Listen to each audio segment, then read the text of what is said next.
wasn't sure all day. You know, like it's funny or it's not funny. I don't know if I should take it as a compliment or a insult. I guess it's supposed to be wrong. Call the meeting to order.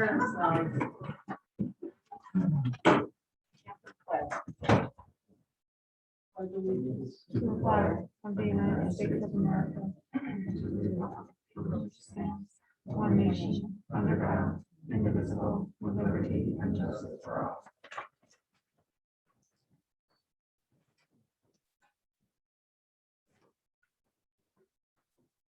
Before we start this public session here, I'm going to read a statement. Ladies and gentlemen, we are about to convene into the public comment period of our meeting. Although state law does not require us to hold a public comment period, we have chosen to do so because we believe it is crucial for all of us to hear from the community members about their concerns and issues. Having said that, please note that the board is here to listen. The public comment period is not designed to be a discussion. Accordingly, please do not expect the board to respond to your concerns and questions tonight. This is because we take your concerns and questions seriously and want to have sufficient time to process and research issues if need be. We will, however, respond to your questions and concerns at a future meeting or have the proper staff member get back to you at the appropriate time. I also want to point out that under state and federal privacy laws, we are unable to entertain any comments or questions about school personnel. Please know, however, that we take personal concerns very seriously. On these matters, we would ask you to go through the appropriate administrative channels. Our chain of command is up on the website. Finally, we recognize that now our nation and our community are polarized on a number of issues. That said, we want our school board meeting to serve as an example to our students that members of our school board and members of our community can deal with controversial issues in a civil manner and demonstrate mutual respect for one another. In that spirit, we will insist that all speakers and members of the audience maintain civility and respect for any divergent views that others possess. We ask that speakers please address their comments to the board directly rather than the audience. Speakers may address only items that are pertinent to tonight's meeting agenda. In the unlikely event the meeting becomes unruly, the board will recess the meeting and return once order has been restored. Finally, I want to remind everyone that you may submit written comments to the board in lieu of speaking during the public comment period if you choose. The board will now entertain public comments for 15 minutes. Each individual speaker is allotted 3 minutes. The individual time limits will be enforced so that as many members of the public who wish to speak may be allowed to do so. That being said, we have Rebecca Miller as our first speaker. Hi. So good evening. A week ago, we had our first concert in over 2 years. And after that performance, I immediately wanted to come here tonight to say how grateful I am to the Board of Education, to Dr. Howard, and to all of our administrators for all of the support you have given us over the past couple of years. Our concerts were great, not just because we sang or played the right notes or were perfectly in tune, but because the students wanted and they enjoyed being back on the stage. We were excited and nervous before and so very, very proud after. The concert brought our community together even in the midst of this COVID pandemic, and it was finally a feeling of family again. Social emotional learning and healing is best done through music. It is the very essence of what makes us human. As I said to the public audience that night at the concert, I am so very grateful that we continued music throughout the pandemic. I applaud your dedication to maintaining music, and we are committed to rebuilding our program. As parents and educators, we always want our children to have the best that we can give them. Thank you so much for keeping that in your minds as we continue to work together to rebuild our program to be better and stronger, and for believing in our students and our teachers, and for working to create a positive learning environment for all of our students. I am truly, truly grateful for all you've done over the past 2 years. So I just wanted to publicly thank you again. Thank you. Great job. Great job. Thank you. Next up, we have Jean Slater. I have a question about, why do you guys not let a child drop out at 16 when he hasn't been in the school in pretty much 3 years? Back in 2019, he was kicked out to another school. That school closed completely for good. He's not allowed back in the school. last year at all. He's supposed to go remote only. Mentally, he couldn't do it. I asked for hard paperwork. I was refused until CPS stepped in, and then all of a sudden, halfway through the year, I'm starting to get paperwork. My child did not attend or do any of it because it was no sense, because he was gonna fail anyway. This year, my child, the school never contacted me, nor my child for anything, no schedule or nothing. He's only 16. He couldn't even get on the school tool to find a schedule or anything. I asked to have a written statement saying that he no longer attends the school, and I was denied because he's only 16. So my question is, do you guys just do that for state aid to keep him on till they're 17? Or what? I just don't understand why the child cannot just drop out at 16 when he hasn't even been in the school in 3 years.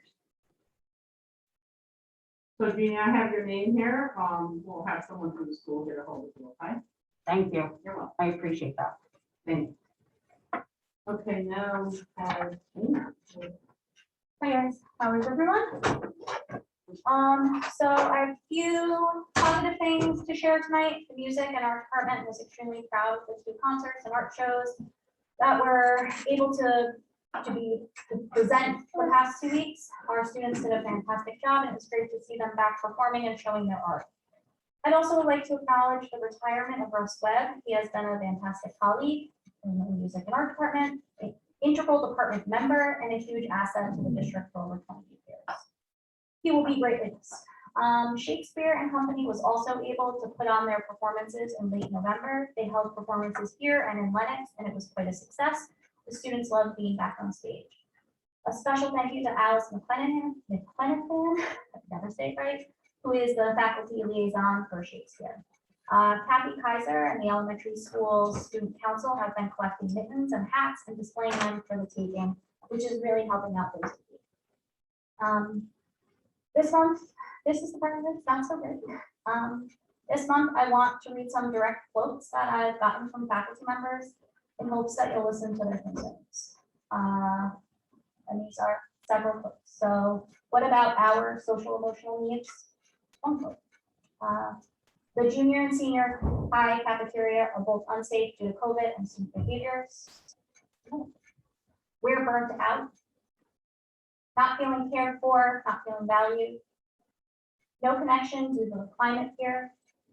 Fatigue. Administration is unaware of the pressure the faculty is experiencing.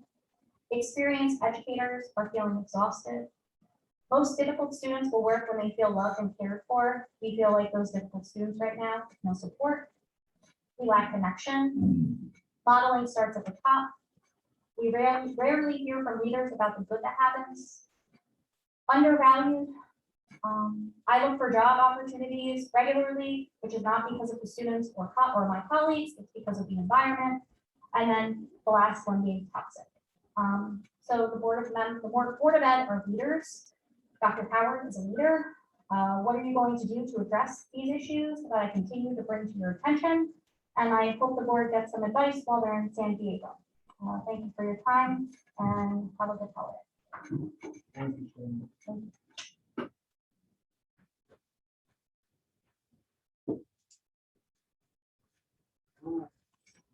That's it for the public comment.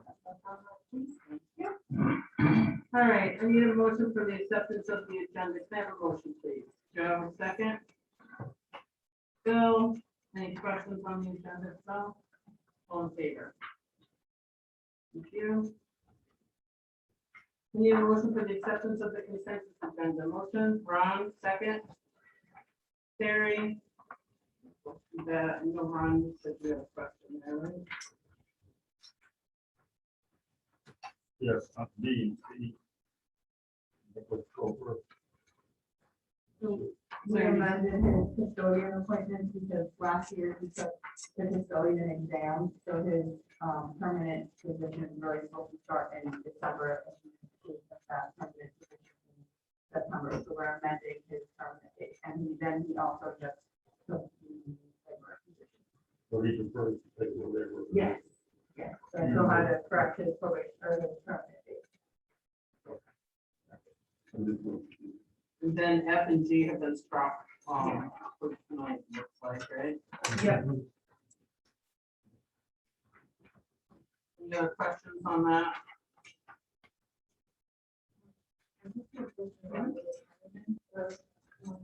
And it's not.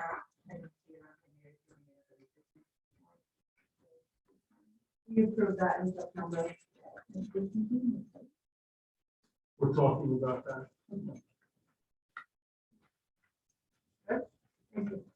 All in favor? Thank you. We have presentations, news from the library, Tommy Turkey, library media specialist, and best forward to read. Hi. Hi. I'm waiting for our time. So there you go. So I'm reporting on the elementary library, and basically our goal this year, as it started last year in the middle of COVID, to create a literacy center for our elementary students. We really want to bring in the ELA of reading, writing, listening, and speaking, working that with the love and passion of books. So these are different things that we've been doing. I'm still under the literacy coach, so I work a lot with teachers and our students with writing. And we do a lot in the library with that, so they're celebrating their stories. They come together from different classes to talk about the narrative writing. Because they're all working in similar units, the students are able to give each other really good feedback on what they've been doing. The next slide, please, pretty much shows the same. The next slide, please. So this is like two groups that we've had come together. So Robinson grade and Caldwell, first grade. And then the next slide here. So we also had storytelling with Paul Ricciardi from the Anklam Opera House. So we partnered with him. This is our second year doing that, where our students learn to do a lot of storytelling, and it's really the great foundation for our narrative writing. So he does this, the first year he Zoomed because we couldn't have people in the building. This year he was able to come in, and then our students were able to go to the Anklam Opera House and perform for their parents. It was a limited audience, but it was really still a great experience for them. They look like they're having a great time. They were so nervous Yeah. to get up on that stage, but man, they rocked it. They were awesome. They really were. So would you compare it to like the moth radio hour on NPR? Oh, we have a rehearsal date too. That was that one thing. We also, I'm doing some literacy and research classes with our 5th and 6th grade.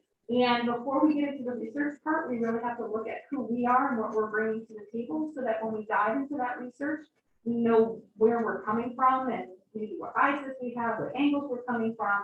So we did some I am from poems. So it basically takes a look at their households, where they come from, and what kind of makes them who they are. You could choose either one if you want to click it.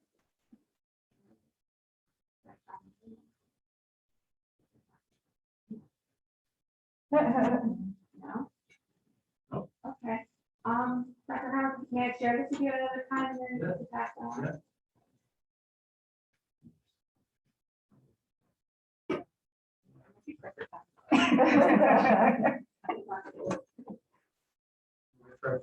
I'm trying.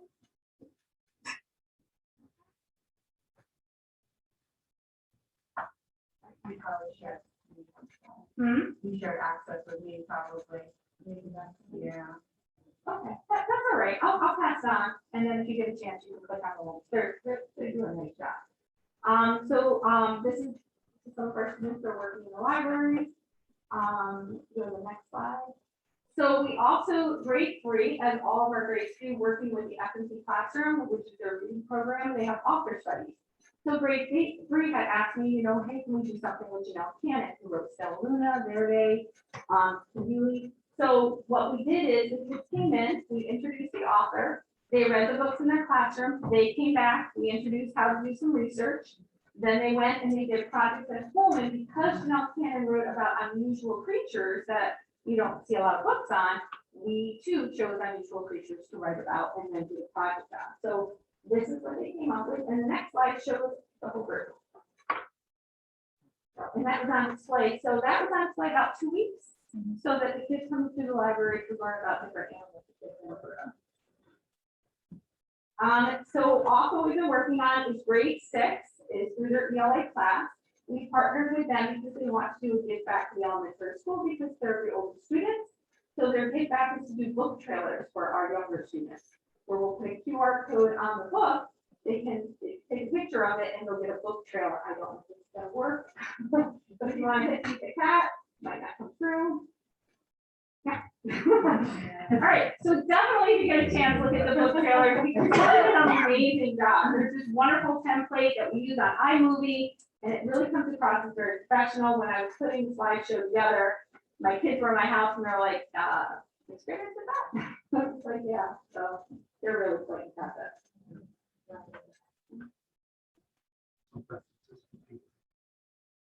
All right, we are also doing monthly contests and letter writing. So Robin Senson's in the library with me, overseeing the letter writing and the contest, which I do that each month. For example, in October, we did mystery readers, where we had a whole bunch of teachers that came in. We did again the iMovie so that we could create the books where they just saw the book in the text and they heard the voice and didn't know what they had guessed what it was. This month, we're doing traditions around the globe.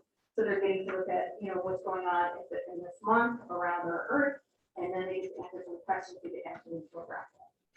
I'm sorry, Homework Club and Open Library are also going on. This is our first year able to extend our day, Monday through Thursday, so that every day the upper elementary students have a chance to stay after. We're integrating, this is what we're trying to do as much as we possibly can, integration of technology. Mr. Coker, we always have a 3D printer going, because they're always looking to see what's happening on that printer. We'll do the contests around that, what character is this from what storybook, what famous person is this, what famous place is this. So a lot of those are all from our 3D. And what's to come, we want to continue with that integration of literacy and technology. We are getting new literacy basically some instructional spaces because we have some furniture and pieces coming in so that we really can divide that library up into primary and upper elementary section. Talked a little bit there, we're converting Old Story Mountain to technical or technology instructional space, more author studies, research projects, and we just want to continue to promote everything literacy. We have to tour that room. It was nice. Did you get to see it? Did last time. Yeah, so well. Does anybody have any questions? Thank you for your time and I'll pass it on. Okay. Well, that's great. So secondary library, we've been very, very busy. And I'm really lucky to have Amy Gino with me. She is a PA, and Amy's able to sit and work with students both after school, during. I'm really busy with classes, so it really helps for me to be there and study hall, phone, check out, check-ins, shelving, and whatnot. So the two of us are copying all day long. So for the next slide, some highlights for you in September. As you know, we ordered a book vending machine, and thank you for that purchase, for approving that purchase. We're really excited to get going with it. Right now, we're looking at February 8th for delivery, around February 8th. In September, I also applied for 2 grants through Berkshire Tonic Foundation, and I received both grants. They should fill the book machine for the first time at least, and then we'll see how it goes from there. Jim and Henry and I need to work out how it's going to work exactly, but it's really a book vending machine for incentives, good behavior, good attendance, or perfect attendance, or near perfect attendance, positive behavior referrals, contests. I do a morning trivia contest, kind of in the morning as opposed to the contest. So we've been doing it since the first day of school, and I've given away several gift cards for like book gift cards. So there's that the grant will help with. But that also is something that I can do for books, so I can give away books. October, we had an author visit, Christian K. Heidecker visited. He's from Utah, and he wrote Scary Stories for Young Foxes. So he's going to talk about his next book, Scary Stories for Young Foxes in the City. And he read a couple of pages to the students and really talked to them about what it's like being an author. That was a great experience. We had a Dewey Readathon, and I already said I was awarded those 2 grants. So November, We did a virtual book fair. Thanks to COVID, we didn't do a scholastic book fair this year. I partnered up with Spotty Dog instead. And Kelly and I ran it the whole month. I haven't heard exactly how it shaped, how it. Yeah, I was wondering how, I ordered some books, I was just wondering Thank you. how it worked out. I haven't heard yet. I got a message from Kelly, and I know this is really busy for her, but she was going to work recently and everything, so. We're hoping to do it again in the spring, but, we had it out there, it was on our Facebook page, it was on the Tonic Hills page, we went home with every student, K through 12, pre-K through 12, so hopefully it went well, but that was like the first effort to partner with the local bookshop, which was really. I like that idea as well. It's a little. Yeah, so we thought we'd give it a try. So I'll let you know. I'll Okay, cool. as soon as I know. And right now I'm working on, a lot of collaborations with teachers, with high school teachers. And I'm designing a plagiarism kind of works cited. I do this every year with every class anyway. So, going into every English class seems a bit much. There's probably about 24, 28 English classes. So I'm making an asynchronous lesson. Kind of like with assessment built in, so students can log on, view the lesson, and give me feedback by using Google Forms or EdPub or something like that. So I'm working on that right now, working with the English teachers. You go to the next slide. Just a couple of numbers that I was thinking about, like, what numbers to share with you. I had 13 teachers this year so far that I collaborated with, which is amazing. So I wrote English, social studies, science, special education, Spanish, and sixth grade, and journalism. And this either involves me going up to them and co-teaching with them, planning, assessing, or the teachers coming out to the library. So classes is a different story, but this is just the 13 teachers, and it starts with they each have 5 classes or 4 classes multiple times throughout the semester so far. It's been busy. So again, my TA, Amy, being in there really is a saving grace because I'm working with students and she's managing the rest of the library. So 16 classroom novel sets. So I also have the book room attached to the library. And we have all the Spanish, English, social studies, and science novels that teachers use. So far, we've signed out 16 titles this year. Students, so we started using iPads for students to sign in September. And as of yesterday, I had 3,287 students sign into the library this year. So my doors are revolving doors. They're really good. And circulation so far as of yesterday, 3,977 materials signed out of the library. So again, we're busy. The students are reading. I kind of just gave you a list of what they're reading in mostly English classes. There's a Spanish title in there. And yeah, I think that's it. Social studies hasn't, they're coming off with the title, but so they haven't signed out yet. Take the next slide. So this picture, I was trying to think of a way to let you know that my library is not a quiet library. It is loud, it is busy, it's hopping, it's a hopping place to be. And that kind of sums it up for me.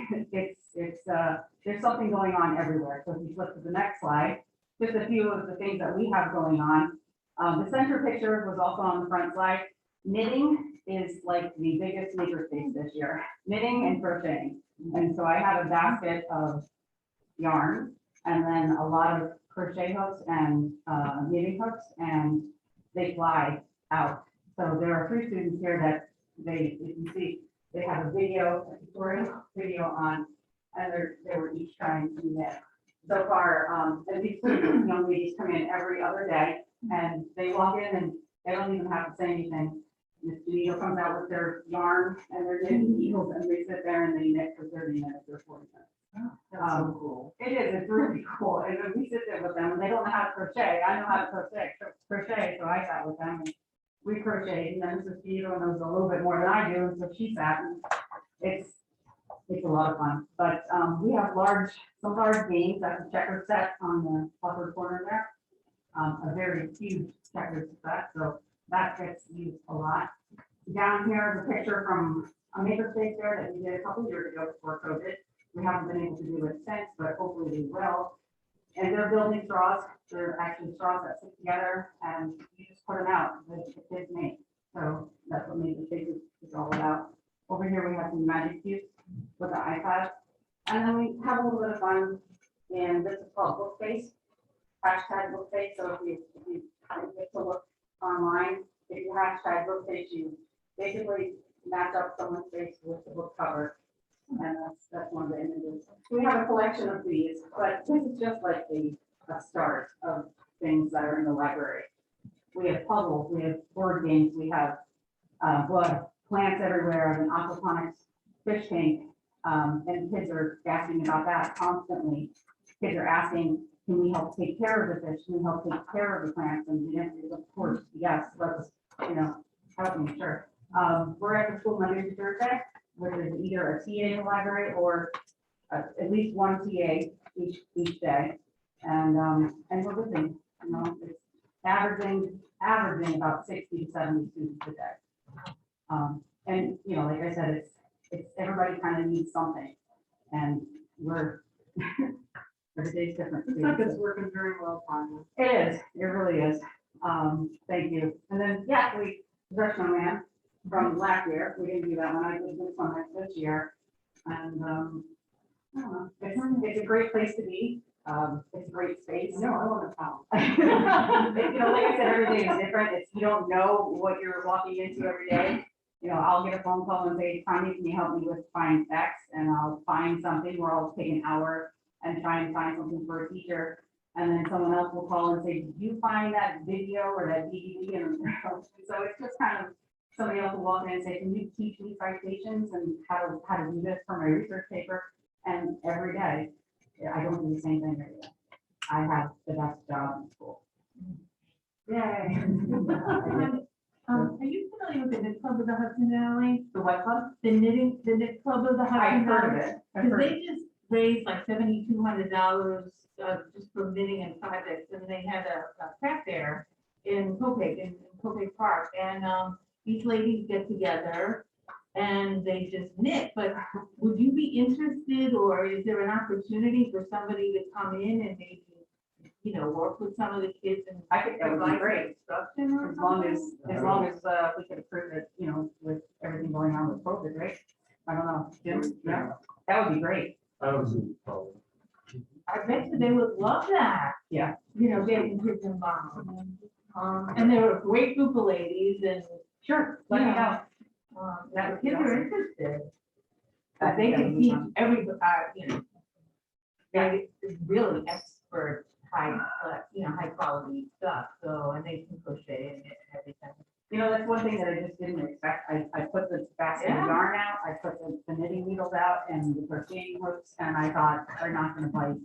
And it's been the most popular thing. Yeah. The kids can't walk by without touching it, so it's just, the yarn and big balls of yarn and so. I will mention to the people that I know and I do, somebody here. We go to the website, fill out the volunteer form. And Joe does needlepoint. Yeah. Oh, I heard you were pretty good with the crochet. Oh. Any other questions? Thank you. Thank you. Okay, next up, we've got Newfoundland Forest Conference, we've got Sam Charlie, and Joanna Alpert.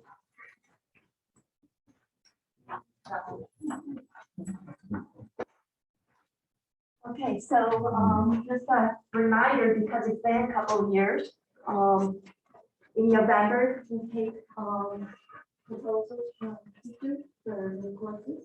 And in December, we usually approve those courses so that we can add them into our course catalog. So I haven't been able to do that in the last couple of years.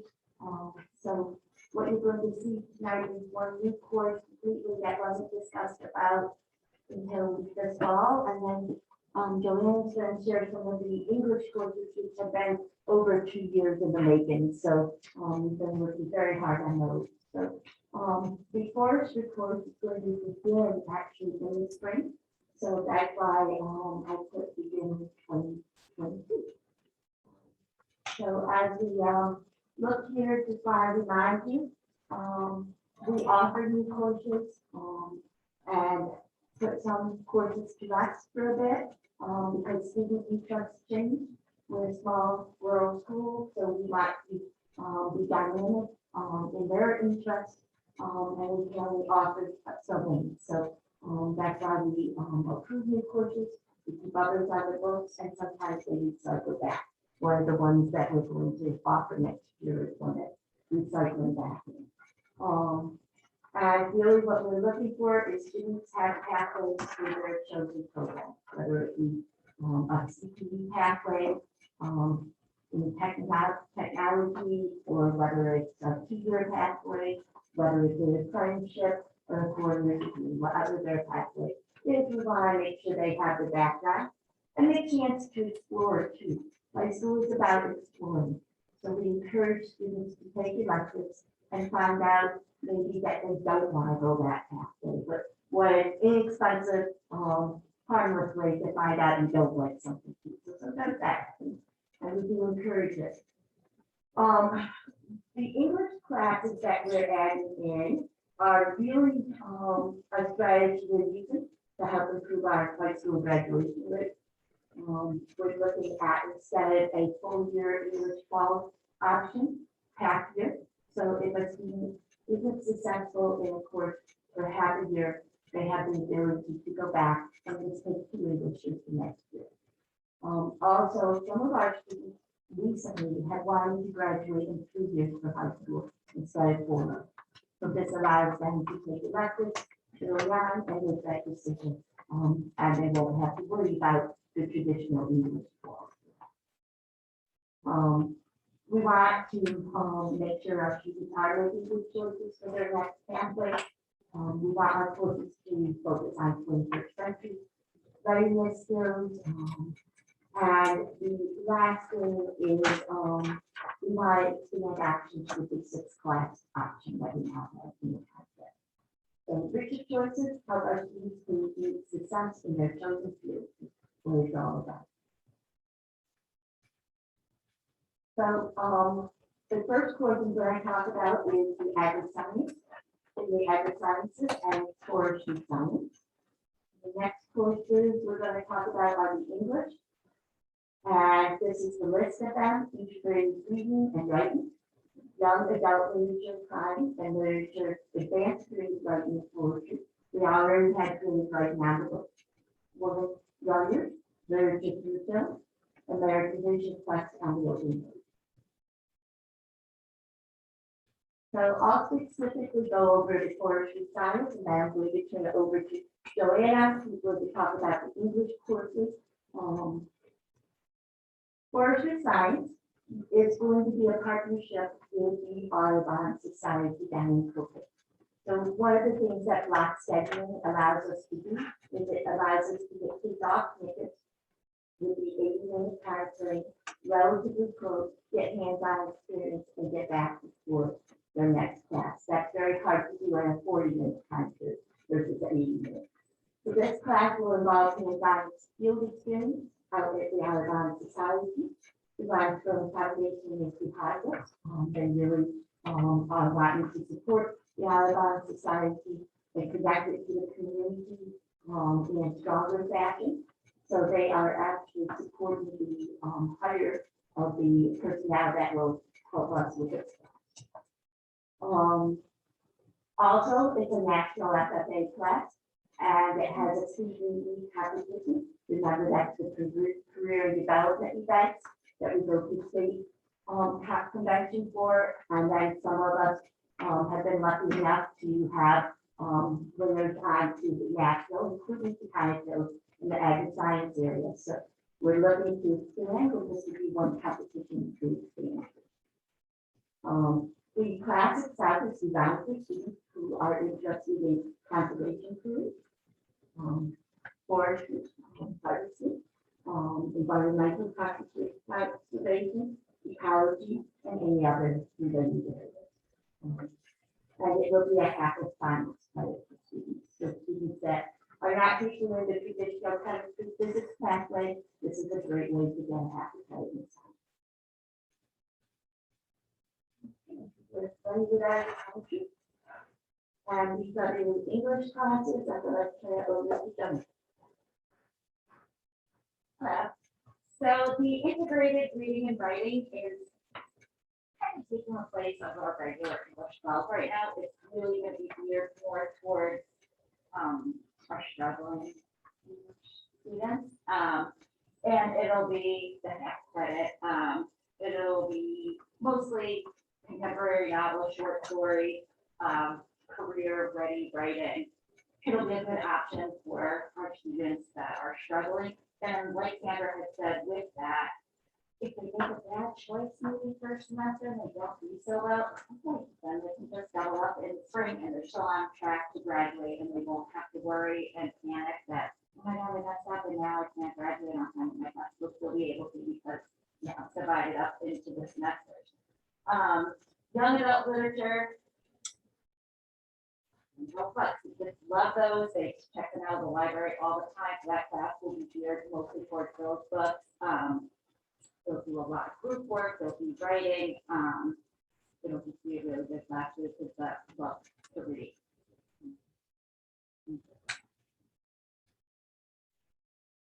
Crime and literature. I think it's fun. We sent a survey to the juniors this year with a whole bunch of classes, and we had them rank them. So these are the ones that they were excited about taking next year as seniors. Crime and literature, that's the number one. They love anything with crime, with anything that's got like a creepy story attached to it. They were really excited about maybe having that as a choice for next year.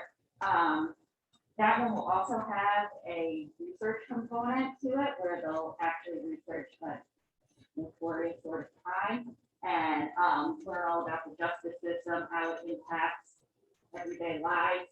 They were pretty excited about that when we did the survey. So again, everything has your standard reading and writing that we've always done in all of our courses, just maybe a more interesting twist on it. The advanced creative writing and poetry geared more towards our creative students. They'll be able to express themselves in writing. They'll be writers workshops. They'll be able to come up with a polished portfolio of all their different writing pieces. They'll look at how there'll be a lot of things. They don't think it's going to be mostly writing, but there's a lot of reading that goes with it as well because they have to learn how the writers, the authors use the literary devices to make their writing more interesting, more you can visualize it better instead of just blah, blah, blah. So our more advanced writers will really like that.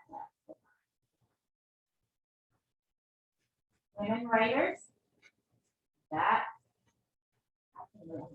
we're really interested in that because they feel like women are sometimes underrepresented in the books that we read or that, you know, written in the like, well, I would never let a man talk to me like that. So it's all about reading from the woman's perspective and that they're in the story, the time period, how they overcame these, you know, stereotypes and the struggle for equality.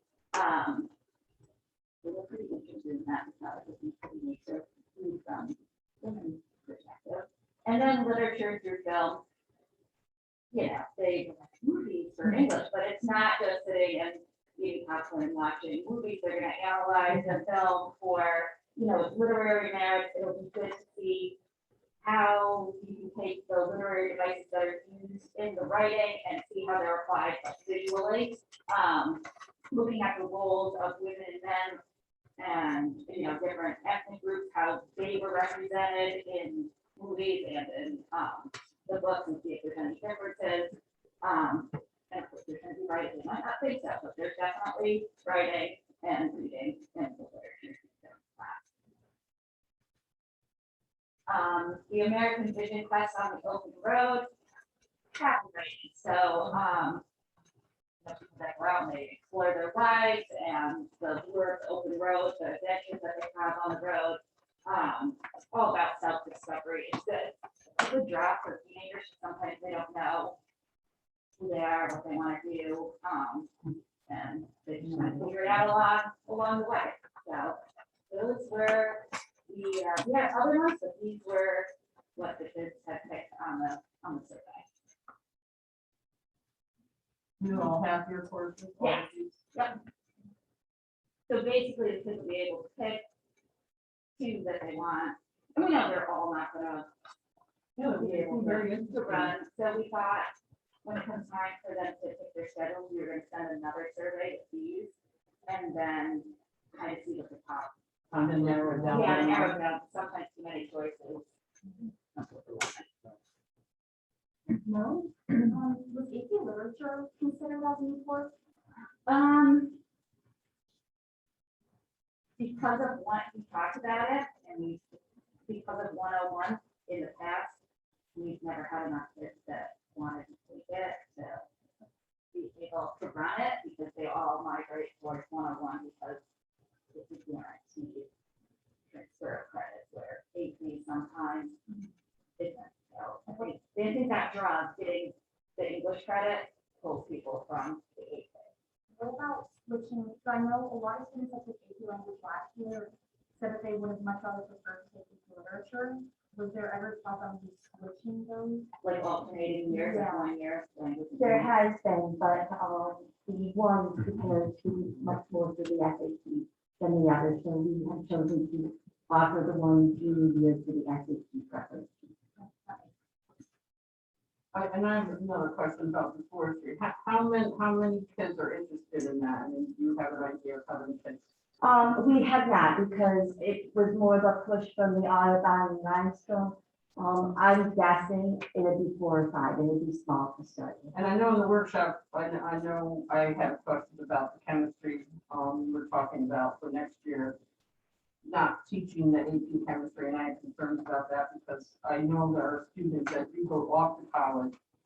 Wish that they had that AP class because it did help them in their chemistry classes in school, so are we going to drop that, or are we? We're still in those decision making. Because I'd like to know how many of those kids are interested. What we do, Bonnie, is we send surveys out with the counselors working, and if a class like such as AP chemistry only has 4 or 5, then typically don't run them unless we have room in the schedule to fill them. And that goes for any class.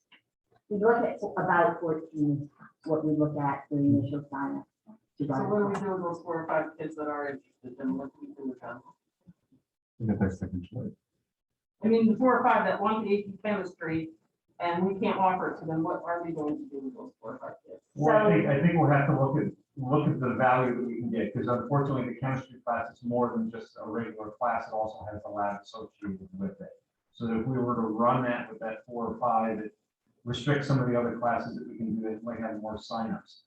We have, in certain cases, in different AP courses, allowed students to do online stuff. We set them up so that they can do it through a different platform.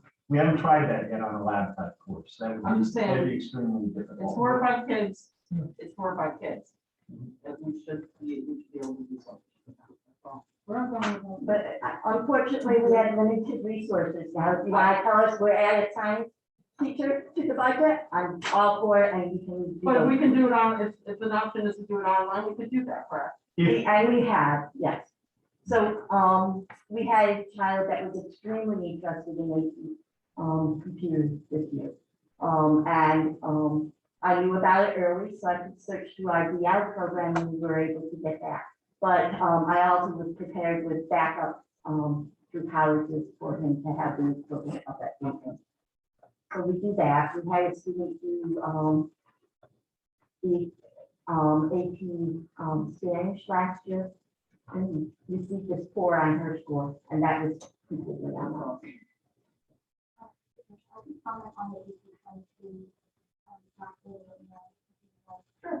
I took it last year. That class it was very difficult. A lot of my peers that were in class with me, they said that they were there, even though class was challenging, they were very happy that they could to prepare them for polygonal chemistry. Even though they could use like some AP tests right now, with that field, they were very happy that they took that class. I've talked to past students as well, so that's why I'm putting that. Thank you. Thanks. Thank you.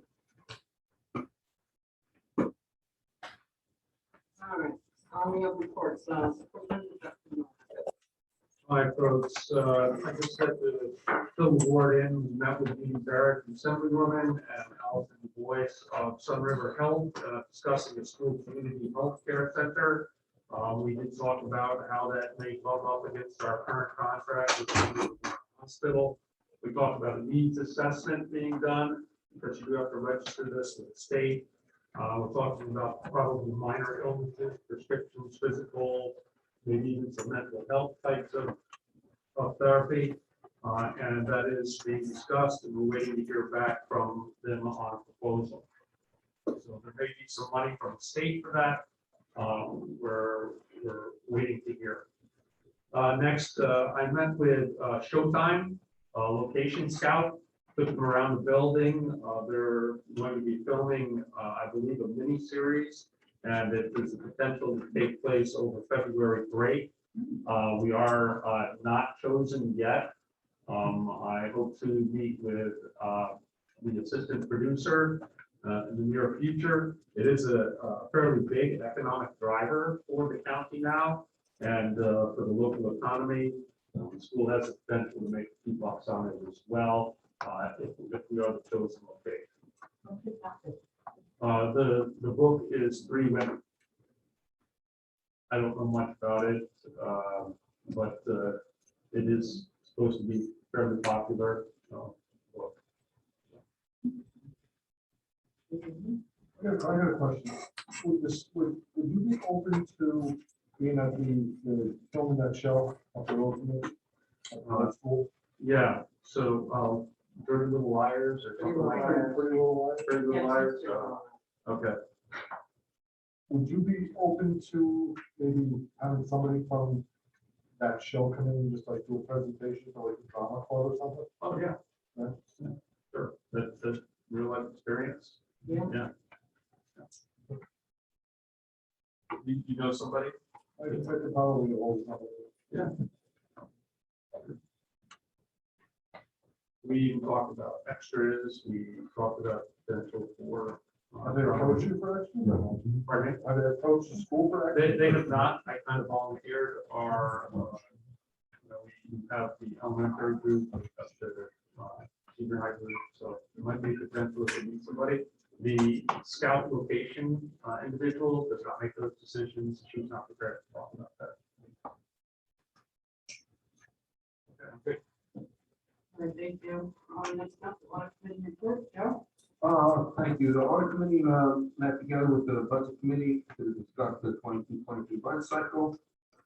Our federal single audit will occur in January. Title I and CARES Act grant program will be reviewed for 2020, for 20 and 2020, for 2020 and 2021.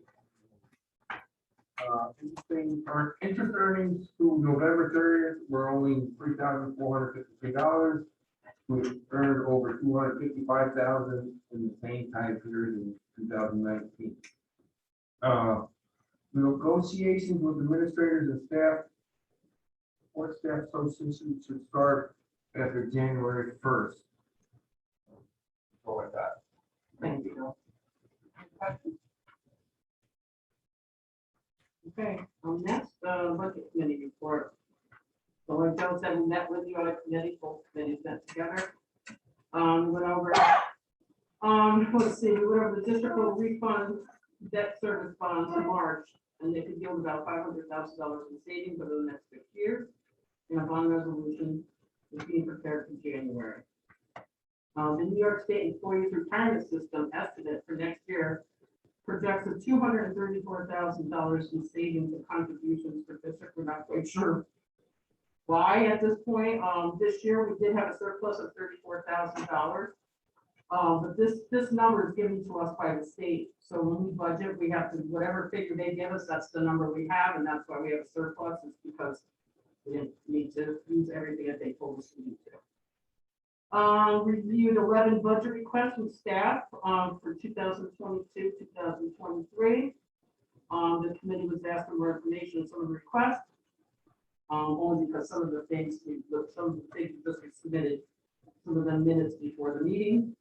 And Many of the things that were submitted for budget requests can be used for budget initiatives this year, so it won't cost taxpayers anything. Many of these items that are on these requests. And that's all I got. All right, thanks. Building departments, we have pre-K, where you go. So the elementary is happy to announce that we have our PTO back up and running. Oh, Nice. We have parents that actually approached Darby and I and expressed interest in restarting it. We have teachers that have agreed to, join as members. So we have a few details we need to iron out, but that should be starting soon. We even have our Scholastic Book Fair set up for March. So it's a nice long month, so we thought that would be a good thing to do. We also had the Nutcracker performed on Friday, so that was our first in-person assembly of the year. They performed for, the primary grades, not the entire school, but the kids were thrilled to have them in the building, and it went very well. We're going to have dance landscapes in, which is, I think, the new version of Review, which was always the dance troupe that would come in, and they're going to work with the 6th grade, so they should be here Friday. And next week, we are looking forward to having the high school chorus come and do a holiday performance for our students. So things are going very well. Thanks, Mary. Next up, Amber Nestor. Thank you. So we're excited to have lots of different events going on, and we're really seeing a lot of things recover from the last couple of years of COVID. And, watching Tanya talk about the library, it's a totally different setup than last year when it was a socially distanced work hall for all of our students. And now it's a fully functional library with, thousands of students over the course of this year having been in there, classes going in there. It was really exciting to see the concerts, not just for the students on the stage, but for all the family members that came to watch. And many board members were there too. It's a great experience to be able to have that back. We had a field trip, our first full class field trip, our entire 7th grade, almost all the students in it went up to the Albany State Capitol, and we toured the building and did some other things up there. And through different coordination and chaperones and help from transportation and rec, we were able to pull this off and make it work. There's a lot of things that we can accomplish and a lot of changes that we're able to see from coming out of this COVID crisis that hopefully will be over at some point soon. And lastly, I'm excited by the different classes that we're able to offer for English. By being able to cut it down to half-year classes, we can tailor our courses each year to meet both the needs and the interests of the students. As you can see on a lot of those things, they're really picked by the students, and they tie into things that are going on in people's lives. But that could change in a year, and this allows us the flexibility to evaluate it again and bring in other half-year courses to meet this. So it's a lot of great opportunities ahead for us. Thank you. All right, next up, instruction staff development. So, obviously, I've been very busy with a lot of the programming that's already been talked about tonight. Just so happy to be able to have that back in place, especially the dance stage, because what you may not know is the new dance company did not make it through COVID. So dancers are reinventing themselves, and one of the principal dancers has reformed the group and worked with us, and he moved into the area, and I think he's going to reach out to other schools. So he's using our school as a highlight to hopefully reach out and bring that program to other schools. So that's a really positive for him and for us and our community to build those relationships. The Anchor Opera House, they are looking to expand with us, and that's a great community connection too. I was at that event that day, and just to see parents, they are a community that maybe have lived here for years, who have never been to the Anchor Opera House, as well as students visit the experience. And I really appreciate the board's support on this program, and that we are constantly adding to and growing, so thank you. Next up is Ms. Lucas. Just wanted to give you an update on the tax cap formula, where we are. I don't know if you show that slide. We did cover an awful lot of territory at the audit and budget committee meetings tonight. In our financial condition workshop last month, we took our first look at the tax cap formula for next year. At that time, the tax base growth factor had not been released. So that is, has been released at 0.92. So that is an increase over last year. So that shows that the physical infrastructure growth within our district, within Columbia County, increased over last year. So it's another signal about the growth of the economy, rising prices, et cetera. All of those factors are increasing.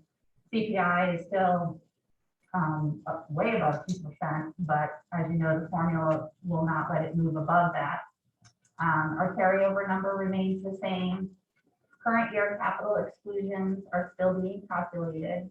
In Rick's report tonight, he's going to talk a little bit about new buses that we'll need to take a look at for next year's budget, as we do every year, part of replacing the fleet.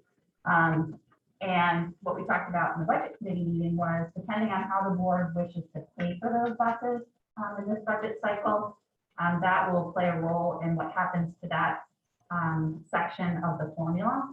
If we decide to use fund balance to pay for the buses, then it does not go into the formula at all.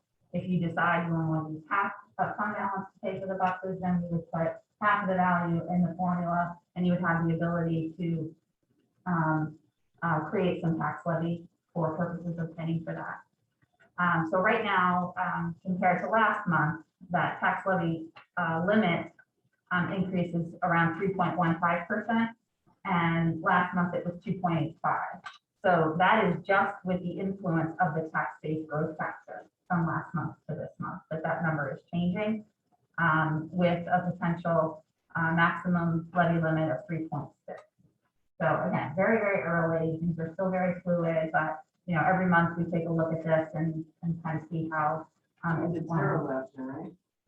We did, and that brings me to what I wanted to talk about next. At your table, you did have a spreadsheet, and our school is highlighted in orange on this document. So one of the other things that we talked about in the workshop is that the New York State Student Educational Rights lawsuit was settled, where the new governor has promised to fully fund foundation aid, okay? So we talked about over time that the Town of Hill is overfunded in terms of state aid, right? Because those formulas are frozen at really old levels. So if you take a look at the fourth column from the left, according to our district's wealth and our enrollment, that's what we should be getting in foundation aid. That is over 51% less than what we get right now. So I'm always talking about waiting for the other shoe to drop. I'm very afraid of that. You know, there's billions of dollars floating around right now in New York State for schools, but you can see on this list, there are lots of other schools that still have foundation aid due to them. So how can we sustain continuing to give those other schools more money when we're saving harmless the districts who are currently overfunded? So 42% of districts are overfunded in New York State by foundation aid. We're one of them. But we will not see that reduction at least for the next 30 years. And it might not be something I ever see, but a $3.9 million reduction in foundation aid would be catastrophic. And it's because of our land wealth. It's because of our land wealth, and it's because of the incomes that are tied to the property owners in the district, yeah. So I took a look at the number that we're projected to get for next year, that $7.74 million number. And that is a couple of $1,000 more than what we are getting this year. And you may recall that we got about $250,000 more in foundation aid because of that initial bump, right? So currently that's preserved, and that was the only reason why we went with the 0% levy increase because we got that additional infusion. So right now, that's still in place. Still very early, don't have any idea what an executive budget proposal looks like yet. But at this point, that money is still there. So, but with cost rising every place else, and that's why I'm very, very intrigued by the ERS number decreasing like it is. You know, we gotta see what health insurance does, and, you know, we have contracts we're working on, so, yeah, there's still a lot of building blocks. So we will not see that reduction, instated through the state harmless provision, just like a lot of other schools. But I just don't know how New York State can continue to sustain giving money to the schools that have been underfunded, which is completely fair and they should do. I just don't know how they can do that, you know, perpetually. So rumor control has it that they will be taking a look at the Foundation Aid formula. For this year, Not necessarily for this year, but in the near future. So Sure. that may change our numbers significantly. Well, what that does is that puts the burden back on the local taxpayers. So even more reason why we continue to try and keep our tax levy as stable as possible. But, you know, if you've got inflation hovering around 4%, you know, you can't have a tax levy at 2%, which is what we try to do. So back when Pataki was governor, there was starting to be a shift. And it looks like the pendulum may be swinging back to that shift a little bit. hopefully. Yeah, this is very disheartening. Sure. And civil? Yes. Next up, we have the CSD. Yeah, Stella is stepping right off. Okay. She's got a family. Nick? So seeing the library presentation made me realize that I owe some people some credit for some work that they did in there. So Claudio Quijada and Joey Argus did the painting in there, and I think they did a great job on that. We're really lucky to have people in-house that can do that type of work. Sal Petriani, even though he's not here anymore, did the electrical work. He did the cord reels and the LED lighting. And Dave did the flooring where Story Mountain used to be. And that's another thing that we're really fortunate to be able to do here, because if you hire out for that, and you see how much these flooring projects cost us. So we really do have a talented group of people that work here, and you know, I'm very appreciative of all they do, and they do a great job.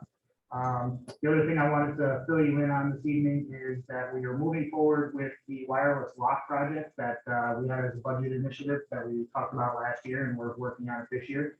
We're at the point now where we're going to start installing those locks on the classrooms over the break. And some of those will start to pop up around the building, and I'm really excited about that and looking forward to implementing those. So those are some of the things we've been doing. Oh, that's in the presentation. I don't have I've any had one slides for for a it. long time from you. I know. Thank you, Zach. Good catch, Victor. He's got one tomorrow. There we go. Okay, you're up for it. It's never too early to talk about buses. So we wanted to bring this, our plan to you tonight, because due to some supply chain issues, we have to change the way that we talk with our vendors about how many buses we're gonna need, what we need, that kind of thing. So want to kind of throw this at you tonight, a little bit early, but we'll go with that. So we haven't brought to you a request for 3 buses. Probably since before 2010, when we started the single bell. At that time in 2010, prior to 2010, every one of these buses that had, 10 years on it, all those miles would show over 200,000 miles. So what we were unsure of back when we went to the single bell and when we started buying less buses was what was going to happen after those 10 years. Were we going to have buses that that were in really good shape when we went to surplus them, or were we going to have buses that rusted out before their miles got up toward 200,000 miles for back, pre-2010? So what we're finding out, it's the age that destroys the bus, not necessarily the miles. And we'll show you the next slide later what issues we're facing. So that's why you see these buses that we're replacing. Some of them don't have very many miles on them, but the rust issues are still there. These 3 that we're asking for are the newest, have some of the newest safety features on them. They have a collision mitigation on them. So if there's anything that comes out in front of the bus will automatically put the brakes on supposedly quicker than the driver can. I don't know if that's really true, but that's the sales pitch. But it's a good thing to have. They also, we have the ability to have four-wheel disc brakes on the buses. The two that are coming in now have it as well. But that is a very good thing for the quality of the braking that you get. It's also a health and safety issue for our mechanics out in the shop. They don't have to take those big drums off the back of the buses, which they have to do periodically on a wheel pull almost every 30 days to make sure that everything's working all right. And with the disc brakes, they can just pull the wheel and take a look at the brakes and inspect it that way. So let's talk about what we're seeing for Rush in the next slide.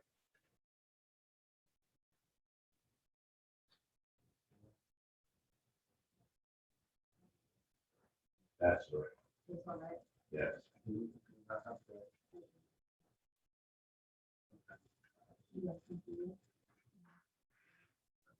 Definitely, there aren't making things like they used to, is that? That's part of it. So the picture that Dr. Howard is bringing around, that is actually looking at the outer rail of the bus from underneath when the bus is up on the lift. That outer rail is a structural portion of the bus. That's what the outside of the seats are actually bolted to. And we're finding now on these buses that are over 10 years old that those are starting to rust. It's a structural piece. The DOT is very critical on that. We're allowed to, if we see the rust start to get bad, we can cover it up with welded on box channel metal, which gets us past inspection and the bus doesn't show the rust, but there's still rust going on underneath there. And it's really just a cosmetic kind of thing. And for it to be that kind of a critical area, we don't want the seats coming loose on the bus. DOT is usually pretty critical about that. And it's very expensive. There's 20, well, those channels that you see there's 24 of those along both sides of the bus. So it gets expensive to replace that. We have a couple other pictures on there. What's the next one? I can walk that way. So you're looking at 3 buses and we're surplusing 5. Is that right? Yes. All those sent pictures. Yeah, so that's a picture of the rear door of the bus. Okay, there is some rust. You can see down in that lower corner, but take a look at that picture and then I'll explain to you what's going on there.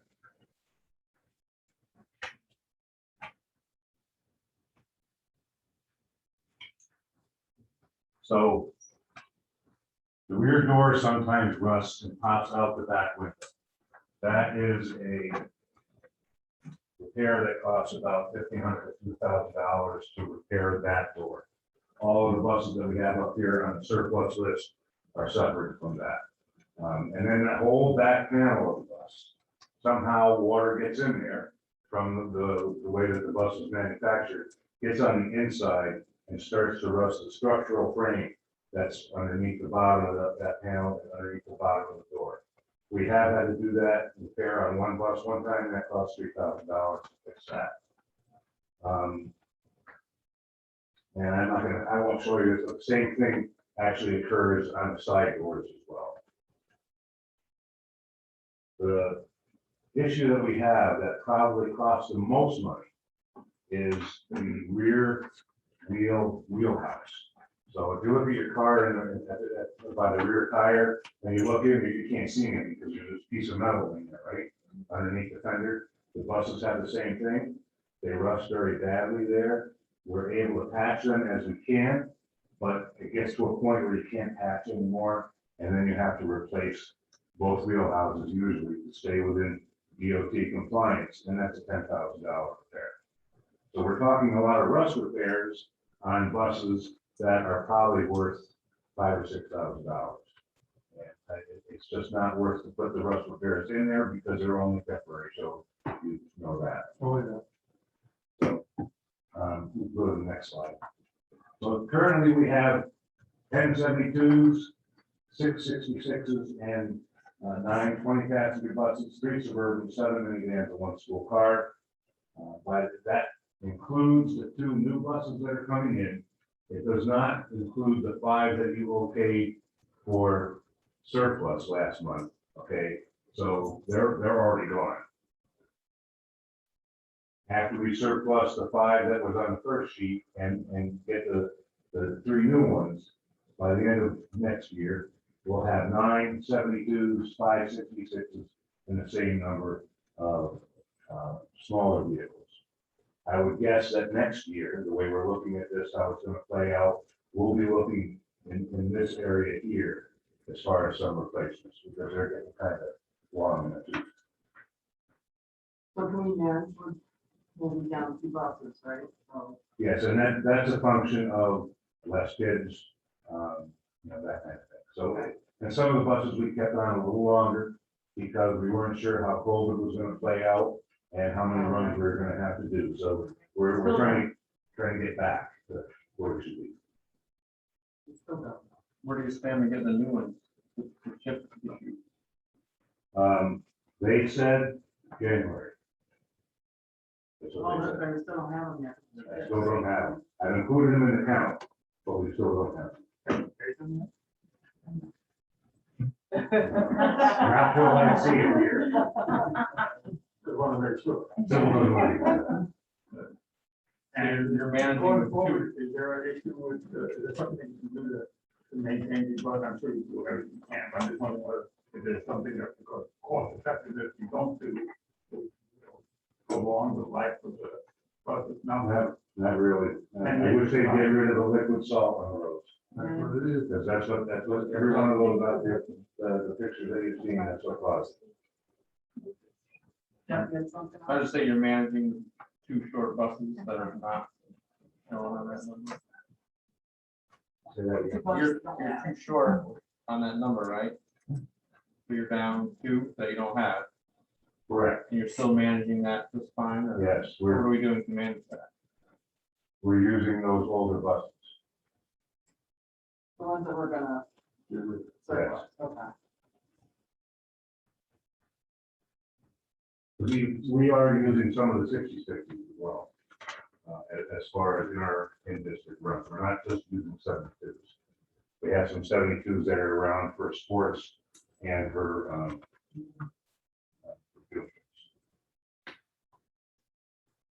So to partially deal with this, the vendor is not stocking any of their own buses, you know, for us to just go shop from. So what they're using is a letter of intent procedure. So they've issued a letter of intent to us saying, look, if you will, you know, on paper, commit to purchasing these 3 buses next July 1st after, and only if the voters approve it and the school board passes it, then they're offering a deeper warranty, I believe. 3-year rubber warranty on the bus Versus, versus 1. Mhm. so I guess what we're looking for then is a head nod to, tell them that, so we can secure that warranty. But in the event we change our mind, we'll want to. Not a problem. Or doesn't get voted in or whatever. That's how the companies are gonna build their stock, is based on districts that change their mind, basically. I'm going to buy American made stuff, so that's the next. So is there anyone strongly opposed to this at this time? Okay, and I think we've got the head nod to go forward. Thank you very much. Thank you. You get them with 3-year warranty, run a wheel off. I'm not gonna park it. I promise I won't park Next up is technology, John Dodd. Hi, John. Good evening. I really haven't got much to say, too busy dealing with Log4j and things like that. So, any questions, I'll answer them. Good job, John. Thanks, So one thing I'd like to bring to the board's attention, that we talked about a little bit in the meeting earlier, was the positive feedback that we received from Huddle. That was the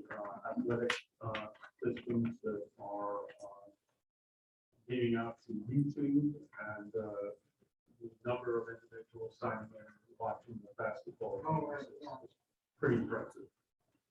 Nice, I like that. All right, cafeteria pants. You get all this, yes? I'm sorry, I got here late, so I'm sitting in the back. Tonight's tasting is a chicken jalapeno over a fresh yet tasty and filling biscuit with a. Your eyes lit up. I was looking, I don't know what's going on. And with a fresh baked Christmas cookie that we baked today. And we got these really cool pickles. They're half sour pickles.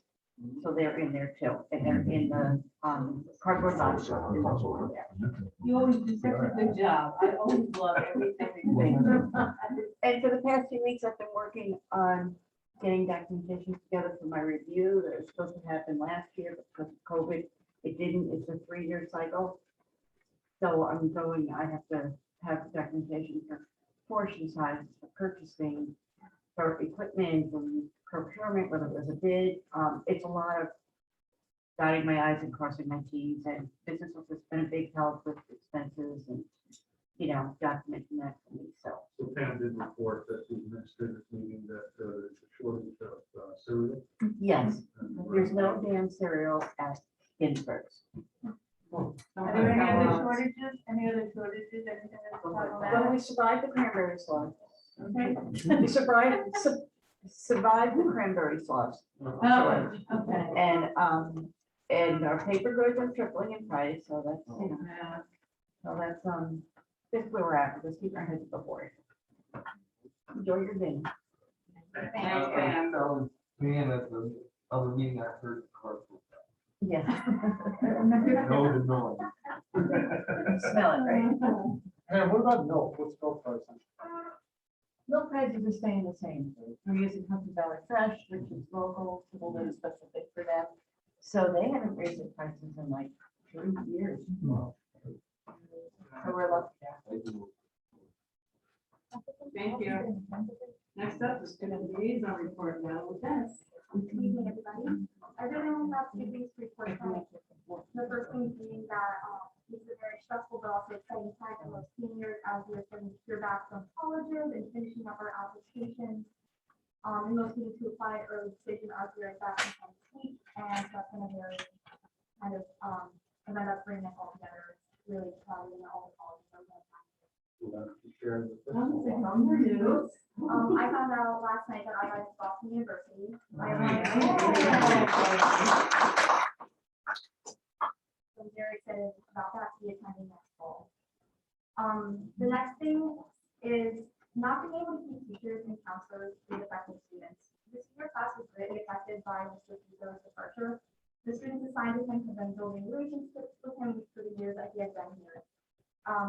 Counselor recommendations for college applications are a major part, and losing Mr. Pico resulted in a brand new counselor trying to 40+ seniors in a very short time in order to write meaningful letters of recommendation. And Mr. Pico did a great job with really getting down and getting to know us, making the best advice. The school has lost a great deal of teachers over the past couple of years. Losing teachers that students have built relationships with, it really sucks. That's the easiest way to put it.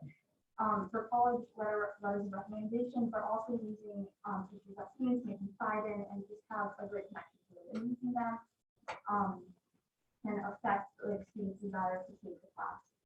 For example, I was in ceramics and sculptures too with Ms. Dirks.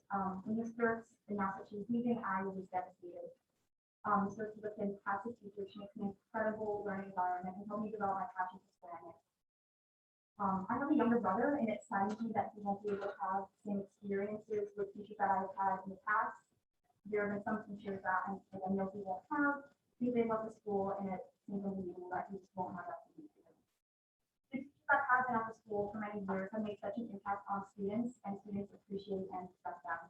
Everything possible should be done to the teachers that have made more lasting impact. Thank you. Okay, let's see, we have no old business at this time. New business, so. I mean, approval of the Connett's FFA members and students to attend the FFA member leadership series in Syracuse from January 29, 2022 to January 30th, 2022. Have a motion, please. Terry, second. Alicia, any questions? All in favor? And the approval of Connett's, the field trip to Catamount Snow Tubing. Have a motion, please. Joe, second. Heidi, any questions on that? What grade is that? It's the fifth grade supported classroom. The chaperone? I don't know. Just so you know, they are studying kinetic energy. Physics. It's all about physics. All in favor? Okay, C, and the NISBA annual convention, be it resolved that the Board of Education of the Conneaut Central School District hereby authorizes attendance of up to 4 members of the board at the annual NISBA annual convention in San Diego, California, on April 2nd through April 4th, and authorizes the district clerk to encumber the funds necessary to secure registrations, lodging, and associated travel fees effective December 10th, 2021. Motion, please. Bill, second. Heidi, any questions on that?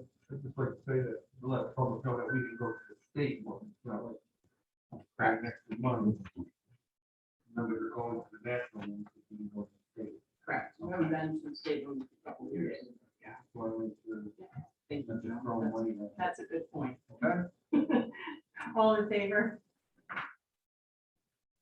Abstain or no? I'm a no. Okay. Thank you. All right. Next up is the therapy dog handler. Be it resolved that the Board of Education of the Conneaut Central School District upon the recommendation of Bill Howard, Junior Superintendent of Schools, hereby reappoints Linda Miller as a part-time animal handler commencing January 1st, 2022, and ending December 31st, 2022, unless terminated or further extended in accordance with the agreement dated December 15th, 2021. Can I have a motion, please? Gary, second. Second. Joe, any questions on that? Linda and Cookie, at the fundraiser for child. A couple weeks ago, they're doing great, but she's also training Cookie's replacement. He's getting old, right? Yeah. So the new puppy is, will be coming in on Monday. Oh, good. What's the new puppy's name? Mandy. Mandy. That's cute. All in favor? Yeah. Thank you. All right, approval of the intermunicipal agreement with the town of Copake effective January 1st, 2022 to December 1st, 2022. Motion, please. Terry, second. Alicia, any questions on that? I said that. Yes. All in favor? Thank you. Okay, so we have the superintendent of school recommends the Board of Education to approve the new English courses that we just heard about tonight. I'm not going to read them all. So motion, please. Joe, second. Alicia, any questions on those courses? All in favor? Superintendent recommends to the Board of Education to approve the new science course, the forestry science. Can I have a motion, please? Heidi, second. Bill, any questions? All in favor? District Comprehensive Improvement Plan.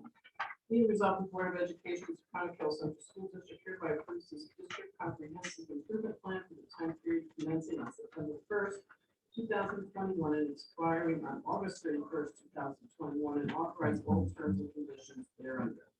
Motion, please. This should be 22. Okay.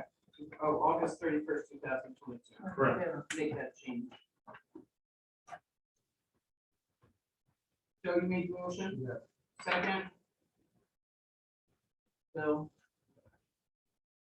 Any questions on that? All in favor? Okay. Additional items to discuss, do we have any? I don't have any. We have any public forum, second one? No.